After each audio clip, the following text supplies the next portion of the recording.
یہ جو محاورے ہوتے ہیں نا، یہ جو اکھان جس کو پنجابی میں کہتے ہیں، یہ جو روزمرہ جس کو کہتے ہیں، یہ انسان کی صدیوں کی عقل کا، فہم کا، فراست کا نچوڑ ہوتے ہیں۔ اور مثلا جیسے ہے کہ انسان اپنی صحبت سے پہچانا جاتا ہے۔ A man is known by the company of his keep, sorry میرا مطلب ہے کہ اے کمپنی ہی کیپس، ٹھیک ہے۔ تو a man is known by the company he keeps, ٹھیک ہے، انسان اپنی صحبت سے پہچانا جاتا ہے۔ اسی طرح جو ہے وہ ہے، لیکن اس سے پہلے بات میں یہاں سے شروع کرنا چاہ رہا ہوں، اور وہ بات یہ ہے کہ جیسے ہی جنرل ریٹائر قمر جاوید باجوہ صاحب جو تھے وہ اپنے ٹرم کے آخری حصے کی طرف چلنے لگے، تو انہوں نے جو تھا وہ، اللہ آپ کا بھلا کرے، ایسی جگہوں پہ ایسے لوگوں کا تقرر کر دیا کہ جو ان کے مستقبل میں اس عہدے پہ متمکن رہنے کے ارادوں کی، خواہشات کی نشاندہی کرتا تھا، لیکن وہ نہیں رہ سکے۔ لندن والا بابا زبردست نکلیا، اس نے دھوبی پٹخا مارا۔ ویسے بھی وہ، میرا مطلب ہے، گاما پہلوان کے خاندان کا دماد ہے جس کا نام میاں محمد نواز شریف ہے۔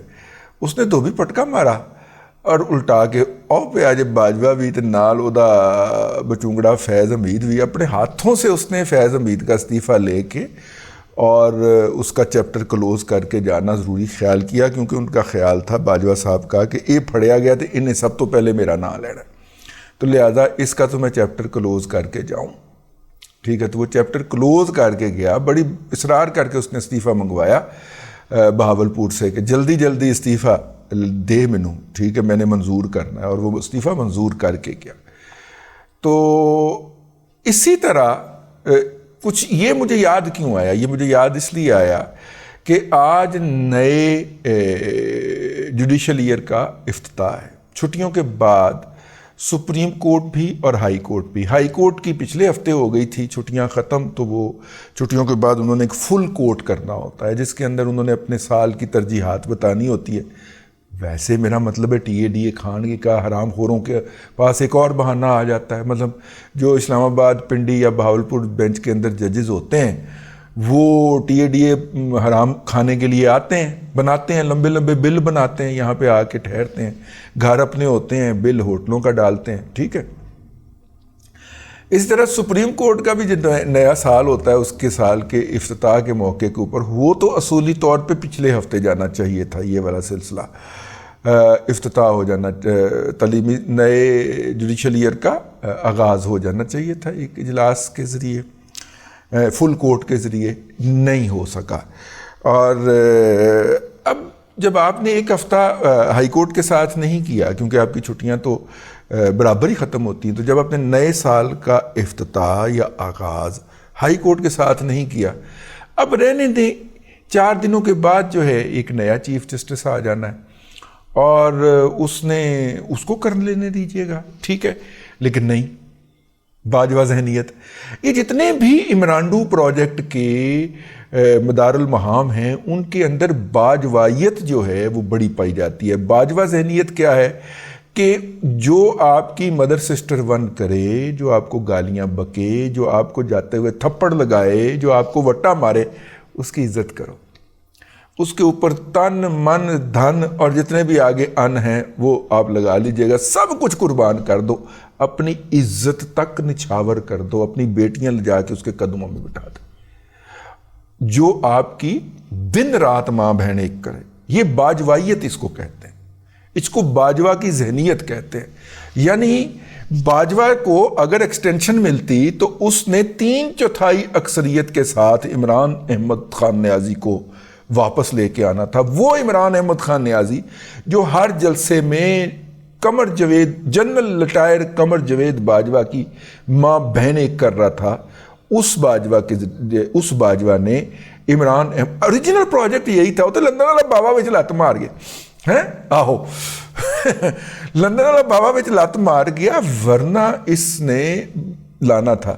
یہی حالت جو ہے یہ اس کی ہے یہ عمر عطا بندیال کے منہ کے اوپر جوتے مارے گئے، لندن کے اندر جلوس نکالے گئے. آج بھی آپ یوتھیوں کے ٹویٹر میں آج رات کو وہ ٹویٹر سجائیں گے تو اس کے اندر کسی میں جا کے آپ گچی نکالیں اور جا کے سنیں ان کی بکواسیات.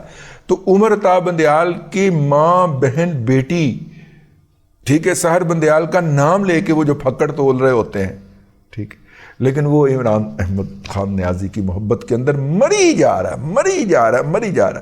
پھر ایسے بندوں کو قدرت ذلیل کرتی ہے، ملنگ لوگوں کے ہاتھوں سے بےعزت کرواتی ہے. ٹھیک ہے، اسی طرح کی ایک بےعزتی ہوئی ہے جس کا احوال لے کے خاکسار آپ کی خدمت میں حاضر. یہ جو فل کورٹ ریفرنس ہو گیا، اس فل کورٹ کے بعد اب چونکہ عمر عطا بندیال کے پاس کوئی لیگیسی تو ہے نہیں، کوئی کارنامہ تو ہے نہیں، اس کے علاوہ کہ وہ اپنی ساس صاحبہ کے مجبور کرنے کے اوپر عمران خان کی محبت کے اندر اندھے ہوئے تھے. اس کے علاوہ تو کوئی لیگیسی نہیں ہے موصوف کے پاس. انہوں نے نئی جورسپروڈنس لکھ ڈالی، نیا آئین لکھنے کی کوشش کی، عمران خان کی محبت میں اندھے ہو کے نیا آئین لکھنے کی کوشش کی.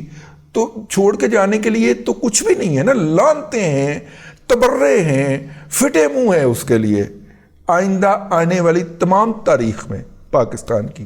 تو اب کیا کرے، اب لوگوں کے تحت تصویر بنوا رہا ہے. آپ میرے ساتھ آؤ.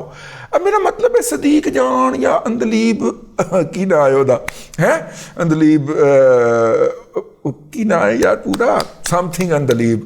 بھائی اس طرح کے لوگوں کے لیے تو عمر عطا بندیال کے ساتھ تصویر کھنچوانا ایک اعزاز کی بات بھی ہو سکتی ہے، اور ان کے ساتھ کھڑے ہو کے ان کو جرنلسٹ کہنا عمر عطا بندیال کے لیے بھی اعزاز کی بات ہو سکتی ہے. لیکن کوئی بندے دا پتر تو عمر عطا بندیال نال ہاتھ نہ ملائے. ثاقب نثار جو ہے اس کا حشر یہ ہوگا کہ وہ ٹیبل کے پاس جا کے کھڑا ہو گیا. میں ایک شادی کے فنکشن کے اندر ایک صاحب نے مجھے بتایا، اور ٹیبل پہ جتنے لوگ بیٹھے تھے نا انہوں نے ایسے موڑ کے دیکھا، کسی نے اٹھ کے اس سے ہاتھ نہیں ملایا. پھر اس نے بیٹھے ہوئے ایک شخص کے کندھے کے اوپر ہاتھ مار کے کہا اور پھر کیا حال ہے، اور ایسے ہاتھ آگے کر دیا. اب اس نے کہا یار، اس نے بیٹھے بیٹھے ہاتھ ملا لیا، اور جناب پھر اس نے ایسے کر کے وہ ایسے کر کے سب کے ساتھ. ٹھیک ہے، یعنی یہ گھٹیا اسی لیے امریکہ بھاگ گیا نا. یہ اتنے گھٹیا اور ذلیل ہوتے ہیں کہ ان کو پتا ہوتا ہے کہ ہمارے ساتھ کیا کتے والی ہونی ہے. ٹھیک ہے، تو عمر عطا بندیال صاحب نے قیوم صدیقی صاحب کو دعوت دے ڈالی کہ چونکہ میرے ساتھ کی نائدہ صدیق جان نے تصویر کھنچوا لی ہے تو اس لیے تم بھی تصویر کھنچوا لو. عبدالقیوم صدیقی بھی تو رشید صدیقی کا صاحبزادہ تھا نا، اس نے کہا نہیں میں نے نہیں کھنچوانی آپ کے ساتھ تصویر. اب اس پہ پہلے تو آپ کو یہ ضرورت کیا پڑی ہے کہ آپ قیوم صدیقی کو گھسیٹ کے پہلو میں کھڑا کریں اور تصویر کھنچوائیں؟ آپ کو تو ناصر اقبال، حسنات ملک، قیوم صدیقی اور مطیع اللہ جان سے ویسے ہی پرہیز فرمانا چاہیے. ٹھیک ہے، آپ نے جو مطیع اللہ جان کے ساتھ کیا ہے، آپ کے اور آپ کے بڈی اعجاز الاحسن نے مبینہ اغوا، تو یہ جو مبینہ جج بیٹھ کے جو آپ چھوڑ کے جا رہے ہیں، تو مبینہ چیف جسٹس صاحب آپ نے جو ان کے ساتھ کیا ہے، اس کے بعد تو آپ کو شرم و شرمی مطیع اللہ جان جیسے لوگوں کے ساتھ نظر ملانے سے گریز کرنا چاہیے. کچھ جا کے آپ ہاتھ ملانا چاہ رہے ہیں اور کچھ جا کے آپ ساتھ میں تصویر بھی کھنچوانا چاہ رہے ہیں کہ نہیں وہ ویسے ہی ذرا اختلافات تھے لیکن تعلقات تو ہمارے بڑے اچھے تھے، کل کو بتا سکے. قیوم صدیقی نے تھوک بجا کے توتا آیا انکار کر دیا. تو اس پہ انہوں نے اپنی وہ خفگی جو تھی، خفگی کہنا چاہیے ان کو، وہ جو مطلب کہ کیا اس کو کہتے ہیں یار، ایک خاص لفظ ہوتا ہے اردو کا جس میں ڈھیٹ ہو جانا، ڈھیٹ پن جو تھا اس کو چھپانے کے لیے کہا آپ ککے زئی تو نہیں ہے. اب ککے زئی جو ہیں ہمارے ہاں لاہور میں وہ مطلب کہ کشمیریوں اور ککے زئیوں کا لڑائی میں مقابلہ ہے کہ کیڑا بہتا لڑاکا ہے. ٹھیک ہے نا. اور اپنا کیا نام ہے ان کا، آسمہ جیلانی مرحومہ جو تھی، ان کے بارے میں یہ جو میں اپنے شاہ جی، ٹھیک ہے، نصرت جاوید صاحب نے کہا تھا نا کہ پائن وہ ککے ذہن ہے گیے. ٹھیک ہے، تو میں نے کہا یار ککے ذہن تو پتہ چلا کہ وہ لڑاکے بہت ہوتے ہیں. ہائے وے تینوں، ہائے نہیں تینوں، اے والا.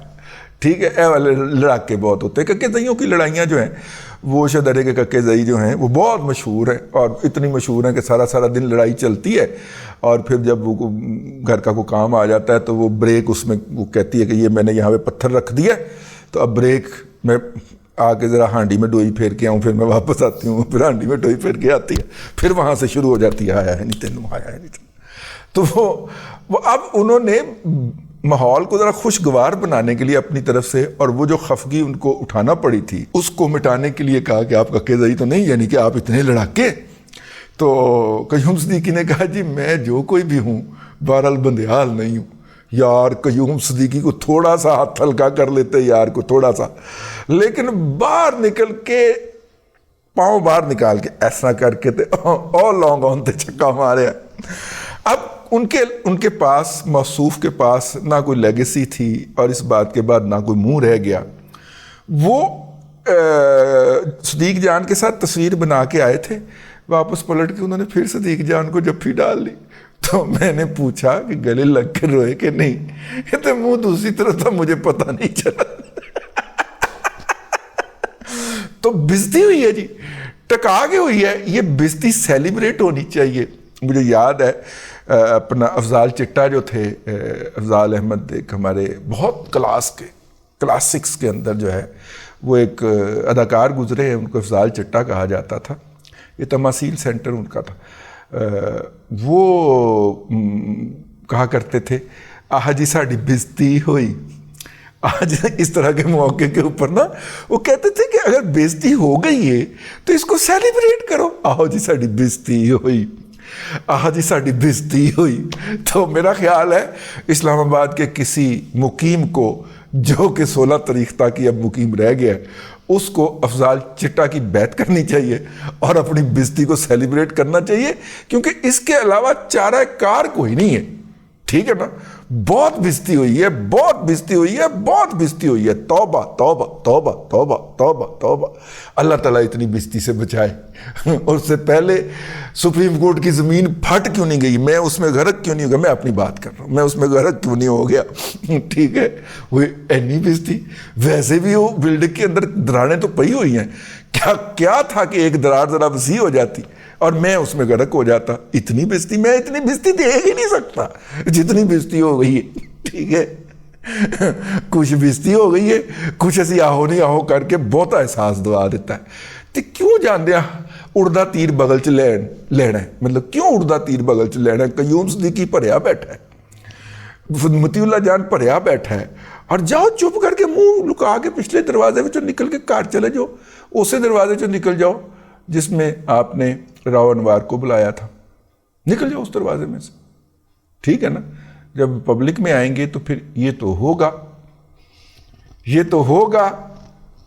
اب تک کے لیے اتنا ہی، اگلے ولاگ میں پھر حاضری ہوگی۔ اللہ تبارک و تعالیٰ آپ کو آسانیاں عطا کرے اور آسانیاں خلق خدا میں تقسیم کرنے کی توفیق عطا کرے۔